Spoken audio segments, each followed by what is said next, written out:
It was supposed to be a simple dinner, a calm reunion, some wine, a toast, a few laughs. But inside that restaurant, every smile felt forced. Yara sat with her arms folded tight, eyes fixed on Elizabeth across the table. Elizabeth's grin looked polite but sharp, the kind that hides months of tension. Then it happened. One line, half in English, half in her native tongue. The network blurred the audio, but everyone at the table heard enough to know it was bad. Jovi froze. Andre shifted in his seat like he knew what was coming. Yara didn't yell, she just laughed. A short, bitter laugh that stung worse than any scream. The whole room went silent.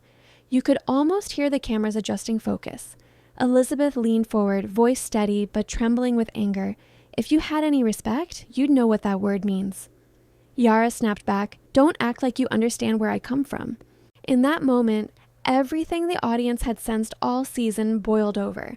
This wasn't just an argument about a single word, it was about identity, pride, and years of quiet resentment finally exploding in front of millions. Elizabeth felt mocked. Yara felt judged, and the cameras didn't look away for a second. To most viewers, it seemed like another chaotic dinner fight, but anyone watching closely could see the deeper story in their eyes. Yara's glare wasn't hatred, it was exhaustion. Elizabeth's shaking hand on her glass wasn't just anger, it was fear of humiliation. Both women wanted the same thing, to be respected. Still, one question lingered in the background. Was this real emotion, or was it pushed by production? Crew members later hinted that the tension had been brewing off camera for weeks. Confessional clips had already framed Yara as jealous, Elizabeth as controlling. A single nudge from a producer might have been enough to light the fuse. And that blurred insult, what was it really? Fans turned into detectives, replaying the scene frame by frame. Some claimed it was a curse word, others a cultural slur TLC refused to clarify. By censoring just one syllable, the network created the perfect mystery, one that kept social media talking long after the episode ended. The dinner spiraled fast. Wine glasses tipped, voices rose, chairs scraped. Andre tried to mediate, banging his hand on the table and telling Yara to calm down. She shot back, "You always defend her." Elizabeth muttered, "Because she needs it." And the entire table erupted again. No one intervened. The cameras kept rolling. Because this is 90 Day Fiancé.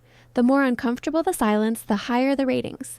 When you strip away the chaos, though, you see two women trapped in the same machine. Yara fights against the stereotype of the emotional immigrant wife. Elizabeth battles the idea that she's entitled and fake, each one desperate to prove she's more than the edit she's been given. That's why this argument felt so raw. It wasn't scripted lines or dramatic music, it was years of small humiliations condensed into 60 seconds of television.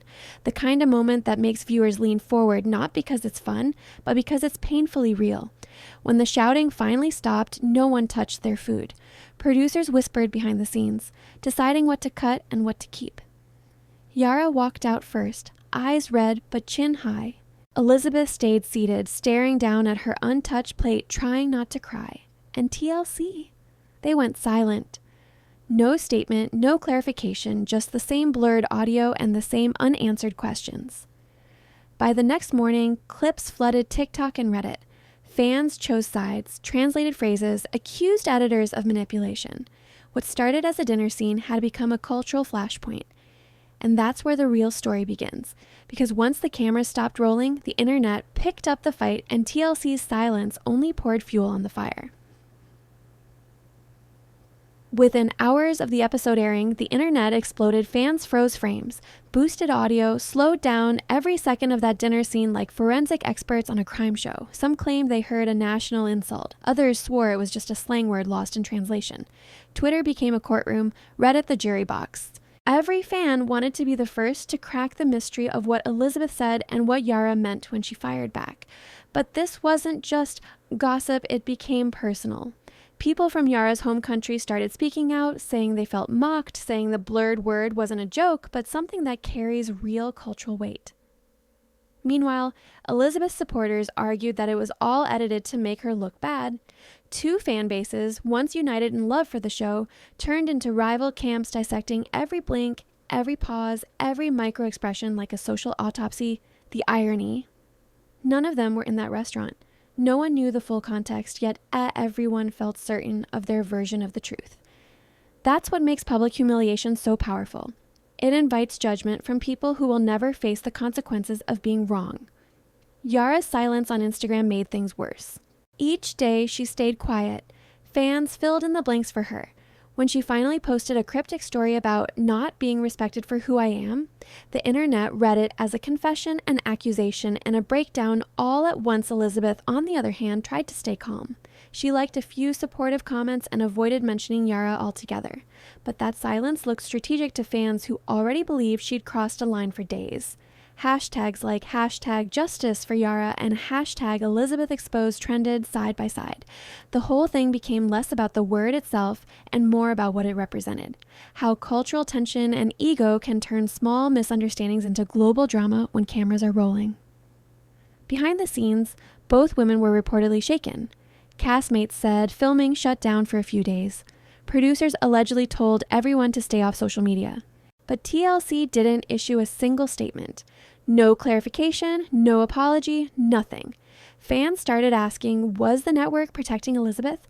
Or was it letting the outrage build because controversy equals views? And here's where things get even messier.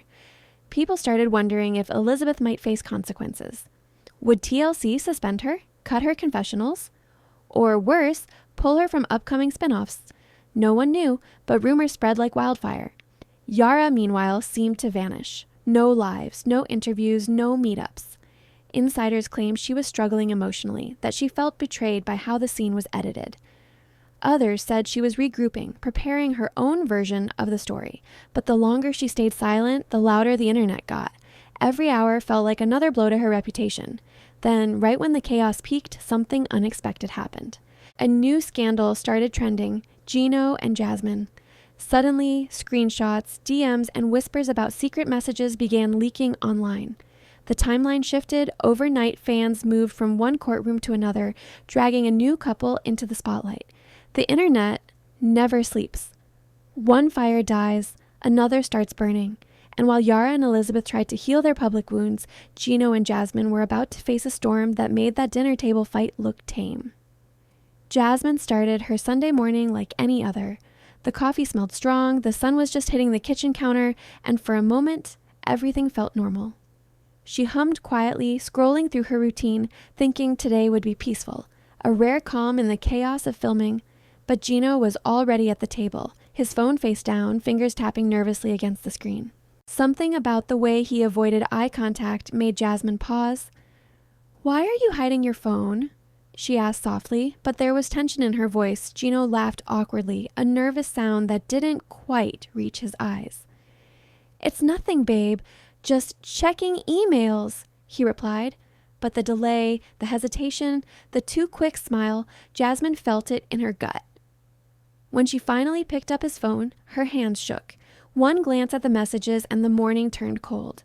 Heart emojis, late-night timestamps, nicknames that belonged to someone else. Each scroll revealed another moment of secrecy. She read aloud, her voice breaking, "You said you missed her voice. You said you missed how she made you feel calm." Gino tried to explain immediately. "It's nothing. She just reached out. I didn't respond in any meaningful way." But the way he avoided her gaze, fiddled with his hands, and laughed nervously said more than words ever could.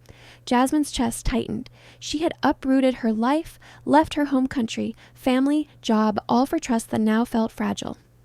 It wasn't just betrayal, it was a fracture in everything she believed about this relationship. Her voice trembled, but remained calm. "You brought me here. You made me leave everything for us. And now you're telling me this." She clenched the phone as if holding it tight could keep the world from crumbling. Gino leaned forward, reaching for her hand, but Jasmine pulled away. "Don't touch me, don't! You had your chance!" Her reaction wasn't performance. It was the culmination of fear, frustration, and deep disappointment. She had invested emotionally, mentally, physically, and the evidence in her hands shattered what she thought was secure. Watching her, it was clear she wasn't seeking revenge or drama. She was processing shock in real time. Her pacing, her shallow breaths, the quick shift from disbelief to sorrow. It was pure human response to betrayal. And Gino, he didn't respond with empathy. Instead, he tried rationalizing, brushing it off as just communication, missing the deeper wound he had caused. The retention booster moment Fans online later noted this contrast, the mechanical calm of Gino versus the raw heartbreak of Jasmine. The disparity explained why viewers felt so invested. This was not just a story of infidelity, it was the human experience of trust broken, captured in high definition. Meanwhile, a question lingered. Did producers already know about these messages? Rumors circulated that Gino had accidentally revealed the text to a crew member earlier, not realizing the mic was still on.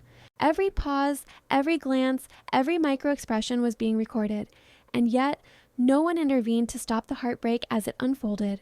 Why let the scene play out in real time, capturing every subtle tear and quiver? Jasmine's confessional later showed her exhaustion, her voice barely above a whisper. It's not about the messages, it's about respect. I left everything to be here. I thought this was forever. That line hit hard because it revealed her core conflict. The betrayal wasn't just digital, it was existential. Her life choices, her sacrifices, all questioned in a single morning. Even as Gino tried to justify his actions, the camera caught micro moments that told the real story. Avoided eye contact, tense shoulders, nervous smiles. Every behavior contradicted his words, and viewers could feel the gap between intent and perception. Behavioral analysis alone explains why Jasmine's pain felt so immediate and so real. She wasn't overreacting. She was experiencing a natural human response to emotional betrayal. By the end of the morning, Jasmine packed a small bag. She didn't scream, didn't shout, didn't make a scene. She just moved carefully, quietly, as if every step carried the weight of doubt and heartbreak. The tension in the apartment was palpable, silent except for the soft thud of suitcase wheels. And then the unthinkable crossed her mind. Could she leave America again? Could she undo all the sacrifices, retreat to safety, and reclaim some control over a life suddenly feeling out of reach? The scene ended, but the question remained. Would she stay and fight, or would this betrayal push her to leave everything behind once more? Behind the cameras, everything looked calm, but the reality was anything but. Producers had orchestrated schedules down to the minute, arranging dinners, check-ins, and confessional times to maximize tension. Cast members arrived unaware that subtle prompts or carefully timed questions were designed to push buttons. That morning with Jasmine and Gino, the camera didn't happen to capture heartbreak. It was waiting, rolling silently, anticipating the exact moment trust would fracture. Emotions on set were carefully managed, but not always gently. Crew members whispered reminders, keep reactions natural or stay in frame. Every sigh, every glance, every pause was under scrutiny. It's the paradox of reality TV. The more authentic it feels, the more it's engineered. Cast members aren't actors, but their environment is manipulated to elicit maximum emotional response. There's a tension here, ethically speaking. Is it right to record someone unraveling without intervening? Jasmine's mourning, Gino's nervous dodges, the tiny tremors of heartbreak captured in real time can be devastating. Yet, viewers rarely consider the labor behind these moments, the coaxing questions, the time pressure, the pretext of natural reactions. What we see is raw emotion, but part of that rawness exists because producers nudged, scheduled, and framed it that way. At the same time, there is a counterpoint. Audiences crave authenticity. The very reason fans replay Jasmine scrolling through those messages or Elizabeth clashing with Yara is because it feels real. There is a collective fascination in watching someone's private emotional boundaries tested, and as viewers, we are complicit. Our hunger for spectacle fuels these methods. Every tweet, every Reddit post, every fan theory is a vote for more high-stakes emotional exposure. Producers balance on that line constantly. Push too hard and cast members feel exploited, push too softly and ratings flatten. The strategic editing, the blurred insults, the careful camera angles, the confessionals captured just after a fight creates a narrative that feels both raw and digestible. It's a craft built on psychological insight, timing, and human curiosity. The ripple effect extends beyond just this season. Cast trust is fragile. After seeing how private moments are recorded, dissected, and broadcast, future participants will inevitably weigh every word, every glance, every emotional reaction. Contracts may become stricter, clauses longer, and the unspoken "we're here to capture your life" will carry more tension than ever. The stakes for producers now include not only ratings but reputational risk, legal boundaries, and the sustainability of relationships on screen. And yet the audience rarely sees these layers. We see the argument, the phone, the tears, but not the ethical calculus behind each frame. It's a delicate balance between storytelling, entertainment, and human vulnerability, one that often leaves the cast exhausted, guarded, and questioning what's real versus what is orchestrated. As the crew wrapped up the day with Jasmine and Gino, the tension didn't dissipate. Cast members whispered in hotel corridors, editors reviewed footage with sharp eyes, and the producers prepared for the next storm. Because on this show, the emotional dominoes never fall in isolation. And just as that chapter closed, another one was quietly building. Darcy Silva, unaware of the rising tension in Michigan, was about to face her own emotional trial, one that would test patience, resilience, and the limits of personal exposure. Darcy sat in front of the mirror, oversized cream sweater draped over her shoulders. Makeup artist quietly adjusting a stray strand of hair, she looked calm on the surface, but her eyes betrayed years of frustration, disappointment, and hope that had been stretched thin. Georgie hadn't yet entered the room, and in that moment of quiet, she allowed herself to feel the weight of it all. The hope she carried into this relationship had been chipped away, moment, by silence, by dismissals, by small but telling signs that he wasn't fully present. When Georgie finally appeared, his distance was immediately noticeable. He scrolled through his phone, barely acknowledging her presence. He murmured that he didn't want another deep talk, leaving Darcy to fill the silence with questions she had rehearsed countless times. She asked if he still saw a future together, if marriage was in the cards, if children would ever be part of their story. His answers were blunt, almost mechanical. The words, "I already told you how I feel about kids," carried no warmth, no reassurance. For Darcy, that line struck deep. It wasn't just a refusal. It was a reminder that her deepest desires, her willingness to invest love and energy, weren't fully shared. Retention booster. Fans online later pointed out the quiet desperation in Darcy's body language, the way she held herself, the subtle trembling of her hands, the soft sighs she tried to mask. It's the kind of vulnerability that makes viewers lean in, empathize, and feel every ounce of her emotional load. The conversation grew heavier when Georgie brought up fertility. He wanted biological children, and he framed it matter-of-factly, ignoring the years of struggle Darcy had openly shared with viewers. Every attempt she had made, every hope she had nurtured, suddenly felt disregarded. Old wounds reopened, the sense of time slipping away, the pressure to perform, the fear of disappointment repeating itself. The room didn't need dramatic music or screaming. The silence, punctuated by her soft voice and his clipped responses, carried all the emotional weight. Darcy tried to assert herself, to demand empathy, but each word was met with indifference. She realized that the man she had invested so much in emotionally had already detached. It wasn't cruelty, it was avoidance. And for her, avoidance cut deeper than confrontation ever could. The scene captured her internal struggle, her desire to be heard, to be valued, to be recognized, not just as a partner, but as a human being deserving dignity. As the minutes passed, Darcy's expression shifted from frustration to resignation. She quietly excused herself to the bathroom, unaware that her microphone was still live. Viewers caught her soft sobs, the whispered, "I gave everything. I can't give more. He doesn't want me. He wants a fantasy." It was raw, unfiltered emotion. The contrast between Georgie's emotional withdrawal and Darcy's vulnerability painted a picture of imbalance that no argument could resolve. By the time she returned, her resolve had crystallized. There was no dramatic confrontation, only a careful, deliberate packing of a small suitcase. Each fold, each careful placement of clothing spoke to her need for control, her effort to reclaim dignity amid chaos. This wasn't the end of a relationship. It was the culmination of years of silent suffering and emotional labor. Yet, as she paused in the doorway, looking at Georgie one last time, a question lingered. Is this the final curtain on her on-screen love story, or the first step toward a personal rebirth, a reclaiming of herself beyond the cameras?